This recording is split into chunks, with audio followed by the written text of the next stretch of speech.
Well, with Gary Bryant Jr. in the mix as well, Oregon football's weapons are amongst the best in the Pac-12. Here we go. You are Locked On Ducks, your daily podcast on the Oregon Ducks, part of the Locked On Podcast Network. Your team every day.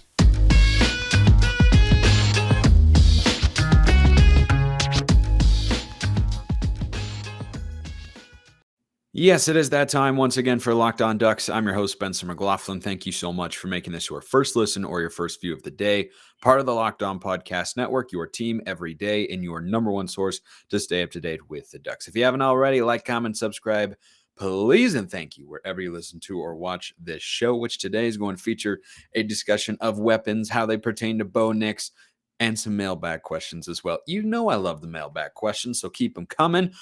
But we start with where Gary Bryant Jr. leaves Oregon's weapons room. Notice I didn't say wide receivers room because a quarterback doesn't just throw to wide receivers, as we all know. And I think when you compare the rest of the conference, there are only two programs that you could argue have equal or superior offensive skill position players than Oregon or compared to what Oregon has. Like, I'm talking receivers, I'm talking running backs, I'm talking tight ends. Not talking about the offensive line or the quarterback that they have to get them the ball, though all these teams have pretty good quarterbacks to this point. But I think that what we're looking at here is an array of weapons that is more than enough in an age of offensive football. It's more than enough for Oregon to say, okay, we can go toe-to-toe offensively with anybody in the Pac-12. So the schools that I think are comparable to the Ducks, and everyone's going to have their own, adjudications or opinions on where a certain group of receivers, running backs, and tight ends fall for each of these quarterbacks. But if you're taking the quarterback out of the equation, you say, okay, which signal callers have the best guys to work with? Oregon is certainly up there. But I think the schools that can compare to them are USC, Washington, and I'll put UCLA in there as well. I think UCLA is a step below the other three schools that I mentioned there, but they're really, really good. So Oregon's weapons, right? The top targets most likely going into this year. You've got Troy Franklin. You've got Trayshawn Holden, the wide receiver transfer from Alabama. You have Gary Bryant Jr. now, who comes over from USC and might be the fourth or fifth pass catcher on the roster from a target standpoint. We don't really know how that's all going to work out. You've got Chris Hudson, who was the number 2 receiver a year ago and is entering his 4th year of college football. Jerion Dickey's coming this fall. Terrence Ferguson. You've got Bucky Irving, Noah Whittington in the backfield. You've got Tez Johnson. Like, you just have enough depth everywhere. And I include tight end, by the way, now that they've added a couple of guys, most notably Casey Kelly. But, the ability for your number 2 tight end to be a big-time player is not dramatically impacting how much success your quarterback is set up for from a weapon standpoint. So the teams that I think that can compare are USC, Washington, UCLA. We'll start with USC. And look, you may or may not know a ton about these players. I can give some insights here and there a bit. If you don't know much, if you want to know more about a guy, by all means, shoot me a message or drop a YouTube comment. On Twitter, it's smalls_55 or at Locked On Ducks. So USC's weapons for Caleb Williams, who's the best quarterback in the conference, in the country, of course. Mario Williams, who was with him at Oklahoma, really good receiver. Brendan Rice, former Colorado Buffalo, and the son of this guy named Jerry Rice. He was decent back in his day. He was all right. Zachariah Branch, who is a 5-star freshman coming in. You got Michael Jackson III, who, if you watched USC at all last year, was a good explosive player for them on offense. They have Dorian Singer as well, who comes over from Arizona after leading the conference in receiving yards and being nominated for second team All Pac-12. Taj Washington is in the receiver room as well. Mekhi Lemon and Austin Jones, the running back, one-time Stanford Cardinal, is there as well. It's tough. It really is. I think it'd be slightly homerish. I mean, that is kind of the point of me hosting the show, though, is to be like a little bit of an Oregon homer, to say, Oregon's weapons are better. I feel better about Oregon's running backs, but across the board, if you're talking talent and experience, it's hard to look at USC and say that's not the best array of weapons in the conference. Like Williams is really good. Rice is a big body and he's a stud. Branch has got a lot of potential. MJ3 and Taj Washington are really, really solid players in there. And those are the guys that push Gary Bryant Jr. out, by the way. So if you're coming back with, well, Gary Bryant, I think is better than this or that guy, he wasn't able to get ahead of these guys. That's why he's at Oregon. And we're certainly grateful to have him, of course, because he has been a very good player before.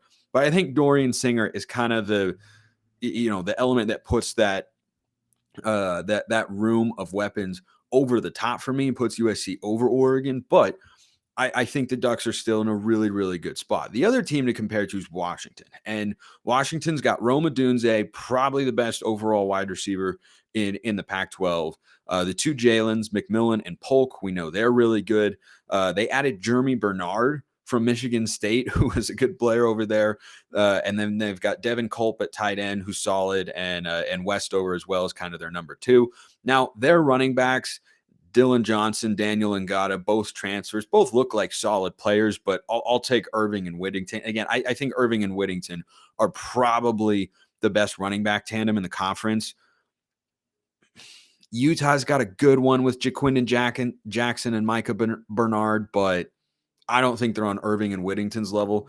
I mean, Bucky graded really well according to PFF last year. He passed the eye test. He had the numbers. I mean, he was fantastic, and I'm really high on Noah Whittington too. So I think Oregon is slightly above Washington in the weapons department, though it's certainly close. And the best individual receiver, I think, is Odunze 1, and I think it's probably Troy Franklin number 2. And I think Franklin is going to be even better than he was a season ago when he was second team All Pac-12.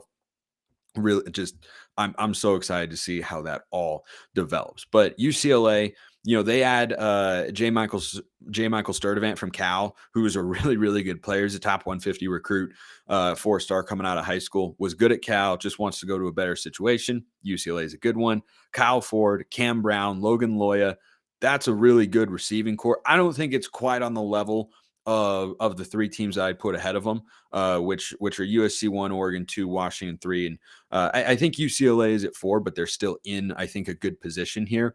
Their two tight ends, they've got our old pal Maliki Matavau, of course, and then they've got a battle for their number 2 running back position, but Karsten Steele is going to be their starting running back. He's a transfer that has got some promise as well. So I think there's a pretty solid case that Oregon has the second best weapons in the conference. And look, you could maybe look at them and say, I think they're number 1. I think it's more reasonable right now to say they have the potential to surpass USC as a unit in terms of their overall production. But I think you don't really know what Trayshawn Holden is as a consistent number 2 receiver in an offense, if that's what he ends up becoming. You don't know yet what Jerion Dickey's going to become, though I have very, very high hopes for the 5-star incoming true freshman. Gary Bryant, Tez Johnson, again, you don't know how they're going to fit in there as much. And I like them. I really do. I think T. Ferg's probably the best tight end, at least of this group. Brant Keithy's probably got him beat over at Utah at that position in particular. But I think that's a pretty fair assessment of Oregon's weapons. But I'm most curious as to all of your thoughts. So drop them in the YouTube comments or shoot me a note on Twitter as always. This means we should have high expectations for Bo Nix, which we'll talk about after we talk about Birddog shorts, which are comfortable, stylish, fit wonderfully, look great, feel great, and they can be used in a variety of ways.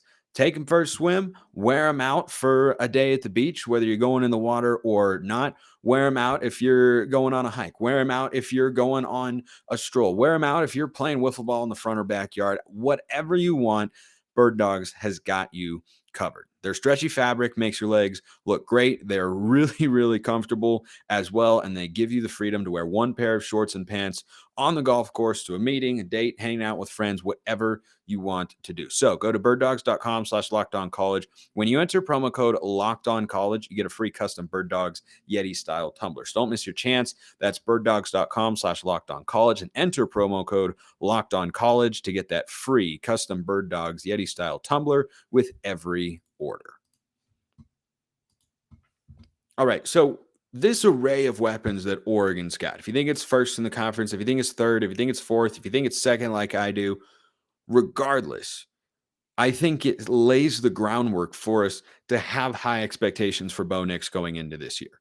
And is it, reasonable to expect him to repeat his production of last year? Maybe not at a 72% completion percentage or 71.5%, which is a program record, by the way. But I do think that you cannot look, even if there's an injury here or there, which you just kind of have to be prepared for, you can't look at the depth chart of tight ends, of running backs. And by the way, go beyond the top two running backs even. Jordan James, Dante Dowdell, Jaden Lamar. Got a lot of potential there, right? Especially Jordan James and Dante Dowdell, I think look really, really good. So I think that at each position group, you look and say, okay, tight end maybe has the most significant drop off because T. Ferg to me is an NFL guy. Patrick Herbert, I'm not entirely certain he is, but is a solid college player. But your receivers are, of course, more important in your passing game than your tight ends, who are most definitely useful weapons, as we saw a season ago. So when you look at the wide receiver room specifically for the Ducks, even if a guy or two gets injured, there is sufficient depth of talent and experience to where we should be able to expect Bo Nix as fans to produce the way he did a season ago. Now, does he have an offensive line that's going to, have him get sacked once in the first 7 games? Probably not. But on the flip side, does he have an offensive line that we think is going to be good enough to give him a chance to succeed? Absolutely. So going into year 5 of college football for Bo Nix, year 2 with Oregon, year 2 with guys like Terrence Ferguson and Chris Hudson and Troy Franklin and the running backs as well, the expectations here, I think, should be pretty darn high. He's got the second or third best preseason Heisman odds, according to FanDuel Sportsbook. Top 5 in the country here. And I think that the supporting cast around him is certainly a part of that, right? I mean, go back to Mariota's Heisman year. We had all sorts of great players. Our backfield tandem was Royce Freeman and Thomas Steiner.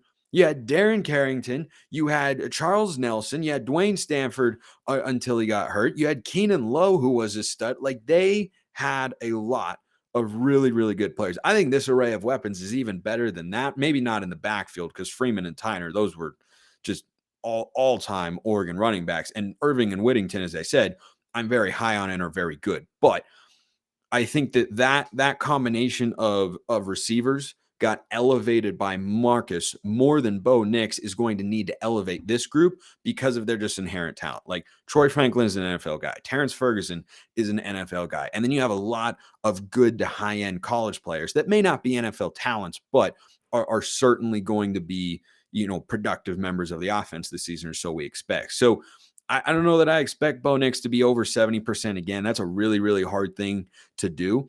But I think from, just an overall play style standpoint, you got everything you need. Your offensive line should be good. Your weapons should be arguably even better than last year. I mean, I'd have to think about that. I just posited that question myself as I was recording the show. You lose Dante Thornton. You lose Chase Cota. You bring in Tez Johnson and Trayshawn Holden.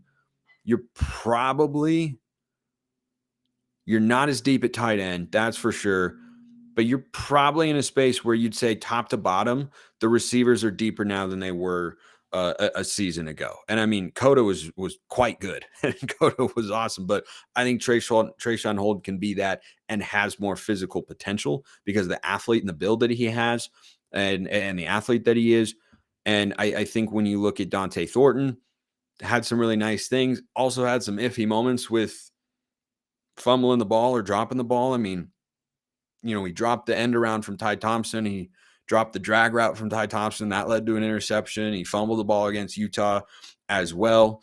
I was looking forward to what his career could become because I think his potential is immense. I think he can go to Tennessee and absolutely positively thrive. But I think you got a lot of talent in that room and more than enough for Bo Nix to succeed and for us to expect him to play at a high level. It does kind of put the onus on Bo Nix, especially with, what I've discussed before, which is I expect the offensive line to pull back at least a little bit. Like, I still think they'll be good, right? They just added another guy, Nishad Strother, the other day from East Carolina. If you missed that episode of the show, go back and listen to Tuesday's show. But I think that that's a pretty reasonable headspace, first of all, to be at, where it's, okay, Bo Nix has got to be the guy that is leading the offense, as he did a season ago, not just from, a play calling and audibling standpoint, but he should be every bit as productive statistically as he was a year ago. But if he's completing 68% of his passes instead of 71.5, I don't think that's the end of the world, because 71.5 is like crazy good. But should he still be in the upper 60s? Yeah, I definitely think so. And his touchdown interception ratio should be pretty close to what it was a year ago as well. He's got to mesh with Will Stein, but I think that's something he can very readily do. Speaking of that, nice little segue here. This our first mailbag question of the show. Again, Twitter at Smalls_55 or at Locked On Ducks, or YouTube comments. Hop in there, ask a question, get it answered here on the show. I've still got plenty of questions in the mailbag, but they don't last forever. We got shows to do all the way up until September. So by all means, ask away about anything. Answered a question earlier this week on the show about my production process here at Locked On Ducks and what goes into bringing you an episode for those of you who listen frequently and are everydayers out there, what it takes to be able to give you that Monday through Friday and whatnot. This question from Ryan. Hey, Spencer, I know offseason is mainly recruiting talk. Says who? Oh, we are, as I'm recording the show, over 16 minutes into the show. We haven't talked about recruiting once. Now, we're going to talk about recruiting a little bit later in the show, but I reject your notion, sir. I'm just giving you a hard time, Ryan, of course. I know it's mainly recruiting talk, but I'd like to hear your opinion on Will Stein's offense, specifically the pistol formation he is very keen about using. Bo seems very comfortable in the pocket during plays. Do you think the pistol formation will be positive or negative for him, and in general for the offense this coming season? So we did see a little bit of pistol a season ago. We didn't see a lot of it. I'm okay using it in select moments with a caveat or two, but we used it against UCLA. We used it against BYU, and it was effective. The thing I like most about the pistol is less the run game and more the play action game, because the rhythm for a quarterback, to me, that gets established when you have a deeper drop is just a lot more fluid, and your footwork is, I think, a lot more succinct and a lot more traditional than what you have to do when you're taking a play action shot and you're just in a spread concept with a running back on your hip, because your body is square to your target, right? Or your chest is square to your target. And then you have to reset your feet, and you kind of have to reset and get to your back foot. But when you are in the pistol or under center and you're running back, it allows you much easily to, in the timing and structure of the play, go back, hit your back foot, make your read, and make an on-time, on-target throw. So I do like that component of the pistol. But where we all, I think, got a bit wary of the pistol in the Mario Cristobal era was that here we are on 3rd or 4th and 1, and we're lining up our running back 7 yards away from the line of scrimmage. And I liked what we saw last year in short yardage situations. Just put Bo Nix under center, quarterback sneak, and push him. They don't have a rule against it. The NFL thought about changing the rule with Jalen Hurts and the Eagles. They said, no, we're not going to do that. Okay, if they're not going to outlaw that, it is darn near impossible to stop. It's not impossible, right? Washington State stopped it. But when Bo Nix got under there and was quarterback sneaking on 3rd and 4th and short, he was highly successful. So that's what I don't like seeing, is you just give the defense so much time in a situation where you're running the ball 80 to 90% of the time, 3rd and 4th and short. You give them time to get downhill, react, and it requires a lot from your offensive line. But Will Stein does do something that Joe Moorhead introduced, and a lot of offensive coordinators across the country have introduced this as concept. I'm not sure entirely what they call it, but it's something that really changed Oregon's ability to succeed in short yardage situations. And we saw that when Oregon was a great 3rd down offense in the 2 years under Joe Moorhead, and Stein has shown it as well. The concept essentially is just running somebody into the flat. That's basically it. Like, it's kind of simple, but it's also kind of brilliant, because what it does is it just forces defenders to freeze a bit And it also gives them another assignment to deal with. So Moorhead did it a lot more. Oregon did it a bit under the Marcus Arroyo offense. What was it? The Jalen Red touchdown against Washington to go ahead did the same sort of thing. They did it in some other games as well. You go back and watch and see it and whatnot. But when you run the pistol, right, like just a straight pistol halfback dive, I'm not a fan. I think it's too long developing. It's very boom or bust to me. It feels like you're either able to get linebackers out of position and not in the right gaps or clear them out in such a way that allows you to hit a 15 to 20 yarder, or you're not going to get more than 2 yards on the play. So I'm much more a fan of the offset look when you're in the shotgun. But so the pistol specifically, when it has that concept, can be much more effective because you introduce the quarterback run. Like that was the problem with it before, was it was just a turn and straight pistol handoff. And you're like, that's too simple, right? You have no element of a quarterback run, or you have no other option. You're just saying, let's run a straight halfback dive. Whereas what Joe Moorhead introduced and what Will Stein does as well when he runs pistol running plays is he will use either a tight end or receiver. He'll put them in motion across the formation, and then the ball is snapped right as that player is crossing behind the center. And then at the mesh point, Bo Nix is then making a read, or the quarterback is making a read, and he's looking at the edge defender to see if he's going to pull it himself or give it to the running back. But then he's got a third option, which is to throw it out in the flat to the guy who just came in motion and has a running start to get out there. And then usually you have one or two guys blocking on that side of the formation. So Will Stein does that quite a bit. And I think that's a good innovative concept to have if you're going to introduce that particular formation. He has said that he doesn't, think that the offense is going to look that different to Oregon fans compared to last year. Because, hey, if it ain't broke, don't fix it, right? The offense was amazing a season ago.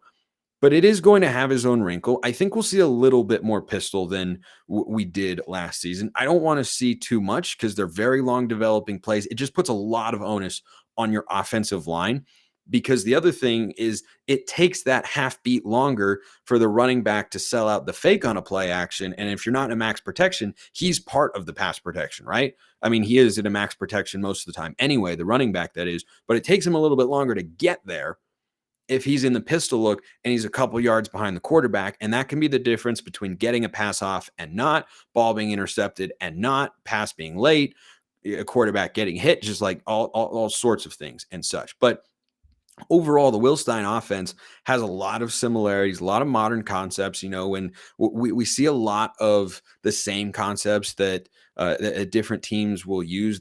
They'll bring it in different packages, but like there are certain plays or just base offensive concepts that each offensive coordinator might put his own wrinkle on, but they're running the same stuff. Like everybody in the world, I mean, every single offense in the world. And I think Mike Leach was the first guy who I remember running this sort of stuff the most often. But when he was at Washington State, RIP Pirate, he ran a lot of mesh wheel. And everybody does that now. Joe Moorhead did it. Kenny Dillingham did it. Like you just go to Chip Kelly does it. Like literally Lincoln Riley does it. Everybody runs it because it's a really great concept and it's hard to stop because you have to kind of anticipate it as a defense.